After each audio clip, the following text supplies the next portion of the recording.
What's up everyone? Check out this electric air duster. This thing is rugged and high powered. It has a great design to it, a nice rugged feel. It fits really well in the hand. It has a nozzle here in the front that is magnetized, so it comes on and off nice and easily. To charge it up, it does come with a charging cable, and you just plug it in there. This thing does have a battery life on high power of about 15 minutes, and on the low setting, it is about 2.5 hours. So this does have a great long battery, and you'll see why in just a minute. That high power is going to suck through that battery so fast. So this thing puts out a lot of airflow. This would be great for your keyboards. This would be great for all the food in those car seats. Great at cleaning dust and debris just in those hard to reach places that you just can't quite get to. So the manual mode, you're just going to hold it down. It's going to go as long as you want it to. And then you're just going to click it twice.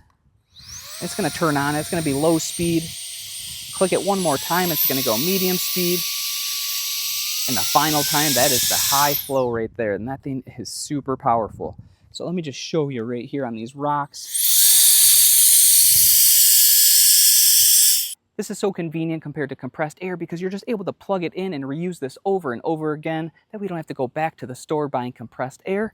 So if you're looking for an easy solution to clean those hard to reach places, this electric air duster is a great choice. I highly recommend it. Thanks for watching.